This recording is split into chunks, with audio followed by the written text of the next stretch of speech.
सतीश किचनमध्ये तुमचं स्वागत आहे मित्रांनो. शिमला मिरचीची भाजी तर सगळ्यांनाच आवडते. चला तर मग शिमला मिरचीची भाजी करूया. थोडीशी अशा टाईपची पण तुम्ही नक्की करून बघा. चला मग करूया. शिमला मिरचीला कट करून घ्यायचं आहे मस्त. आपली शिमला मिरची कट करून झालेली आहे. चला तर मग भाजी करूया, मस्त टेस्टी भाजी. टमाटर कांदे घालायचे. टमाटर कांद्यामध्ये लसूण जिरा आणि याच्यामध्ये मिरची घालून घेतली. मिरची टेस्ट पावडर, हळद, तिखट घालायचं, शिमला मिरची घालायची,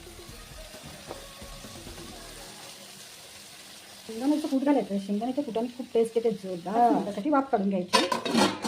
नंतर झालेली आहे मित्रांनो, बघू शकता आपली भाजी किती मस्त झालेली आहे. वाव, किती चमचमीत आणि एकदम रस्सेदार, खूप टेस्टी भाजी तयार झालेली आहे. लईच भारी झाली आहे बरं का, बघू शकता.